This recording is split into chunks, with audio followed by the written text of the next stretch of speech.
겉으로는 괜찮다. 수업도 듣고 밥도 먹고 사람도 만나고 가끔 웃기도 한다. 누가 봐도 완전히 무너진 사람은 아니다. 그냥 평범한 대학생처럼 보인다. 일상은 돌아간다. 아주 심각하게 망가진 것도 아니고 아예 손 놓고 사는 것도 아니다. 이게 중요하다. 왜냐하면 바로 그래서 더 설명이 어려워지기 때문이다. 겉은 괜찮다. 근데 속은 다르다. 계속 흔들린다. 불안, 비교, 자책, 공허, 막연한 아빠. 아무 일도 없는 것 같은데 안은 가만히 있지 않는다. 생활은 하는데 쉬는 느낌이 없다. 차라리 겉으로도 완전히 무너지면 아, 내가 지금 힘들구나 라고 인정하기 쉽다. 근데 이건 다르다. 생활이 되니까 나도 나를 의심하게 된다. 내가 진짜 힘든 건가? 이 정도면 다들 겪는 건가? 내가 너무 예민한 건가? 내가 유난인 건가? 왜 나는 멀쩡한데 안은 계속 흔들리지? 나는 철저한 불신자다. 문제는 해결하면 된다고 믿는 사람이다. 안 되면 더 하면 된다. 흔들리면 더 강해지면 된다. 마음이 약하면 정신력을 키우면 된다.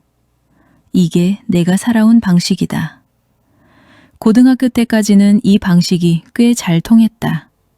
힘들어도 버텼고, 불안해도 밀어붙였고, 지쳐도 참고 갔다. 아침에 일어나기 싫어도 일어났고, 하기 싫어도 했고, 죽겠어도 앉아 있었다. 그게 결국 결과로 이어졌다. 그래서 나는 믿었다. 나는 버티는 사람이다. 나는 내 힘으로 사는 사람이다. 그런데 대학에 와서 이상한 일이 생긴다. 겉은 여전히 움직이는데 속은 점점 불안정해진다.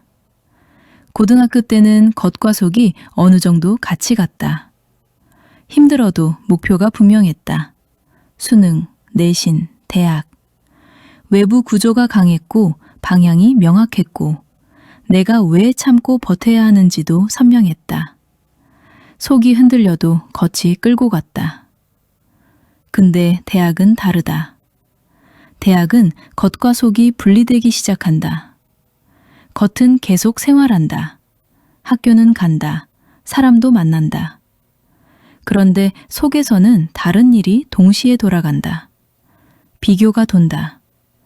쟤는 나보다 더 잘 사는 것 같고 더 자연스럽고 더 방향이 선명한 것 같다. 불안이 돈다. 이대로 괜찮은 건가? 군대 가면 어떡하지? 취업은 어떻게 하지? 자책이 돈다.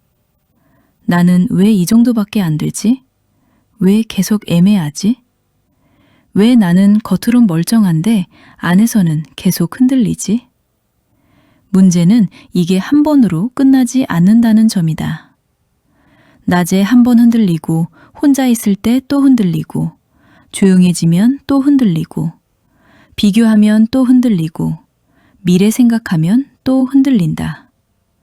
그러니까 생활은 유지되는데 내면은 쉬지 못한다.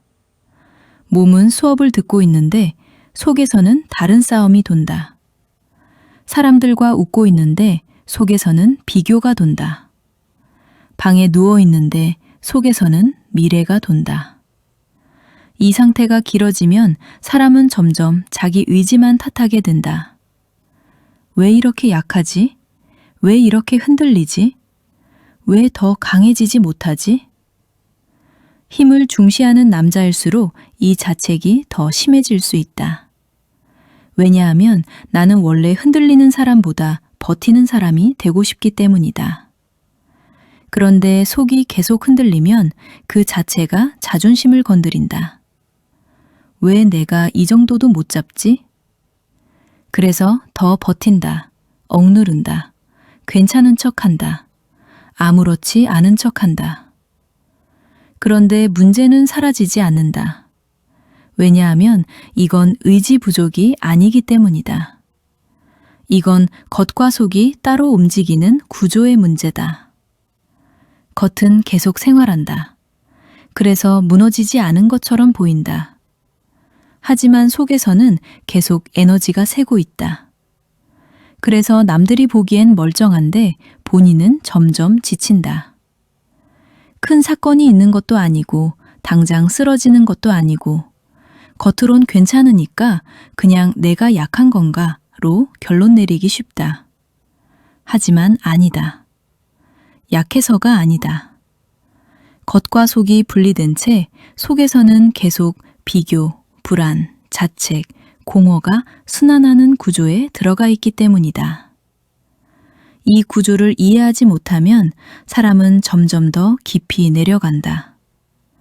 처음에는 왜 이러지? 였다가 내가 약한가가 되고 나는 원래 이런 사람인가가 되고 마지막에는 나는 끝까지 안 되는 사람인가까지 갈 수 있다. 처음엔 작은 흔들림이었는데 나중에는 존재 전체의 결론처럼 느껴진다. 이게 무서운 이유다. 바로 여기서 어떤 사람은 아주 짧게 끊는다. 예수는 그리스도. 불신자 입장에서는 또 묻고 싶어진다. 왜 갑자기 예수는 그리스도냐? 흔들리는 건 멘탈 문제고 심리 문제고 환경 문제일 수 있지 않나? 맞다. 그 안에 심리도 있고 환경도 있고 진로 압박도 있다. 그런데 그 모든 걸 통과하면서도 결국 끝까지 나를 무너뜨리는 건 내가 나를 끝까지 붙들 수 있느냐의 문제다. 지금까지 나는 내 의지로 나를 붙들려 했다. 내 정신력, 내 계획, 내 루틴, 내 버팀. 그런데 겉과 속이 분리되어 흔들리는 구조 앞에서는 이 방식이 끝까지 통하지 않는다. 왜냐하면 내가 나를 붙드는 힘 자체가 이미 흔들리고 있기 때문이다. 그러면 계속 같은 결론만 나온다. 더 강해져야 한다. 더 억눌러야 한다. 더 흔들리지 말아야 한다. 그런데 그렇게 할수록 오히려 속은 더 지친다. 그래서 예수는 그리스도라는 말은 종교적인 기분전환 문장이 아니라 내가 내 힘으로 내 존재 전체를 끝까지 붙들어야 한다는 구조에서 내려오는 선언이 된다. 나는 지금까지 겉도 내가 관리하고 속도 내가 통제하고 흔들림도 내가 해결하고 무너짐도 내가 막아야 한다고 생각했다. 그런데 그 자리는 원래 내가 끝까지 감당할 수 있는 자리가 아니다. 예수는 그리스도. 이 말은 아무것도 안 해도 된다는 뜻이 아니다. 수업도 계속 들어야 하고 생활도 계속 해야 하고 해야 할 건 해야 한다. 하지만 적어도 이 흔들림이 나는 원래 안 되는 사람이다. 나는 끝까지 못 버틴다. 이쪽으로 더 깊어지는 걸 막는다. 이건 굉장히 현실적이다. 중요한 건 흔들리지 않는 사람이 되는 게 아니라 흔들림이 나 전체를 삼키지 못하게 하는 것이다. 사람들과 웃고 있는데 속에서는 비교가 돌고 과제를 하고 있는데 속에서는 이게 맞나가 돌고 방에 누워 있는데 속에서는 또 미래가 돌기 시작하는 그 순간 나는 그 말을 부른다. 예수는 그리스도. 이 말은 내가 흔들리는 현실을 부정하는 말이 아니다. 흔들림이 있는 현실 한가운데서 그 흔들림보다 더 깊은 기준을 붙드는 말이다. 겉은 멀쩡한데 속은 계속 흔들리는 사람. 생활은 하는데 마음은 계속 쉬지 못하는 사람. 강한 척은 하는데 안에서는 자꾸 무너지는 사람에게 이 말은 도피가 아니라 멈춤점이 된다. 예수는 그리스도.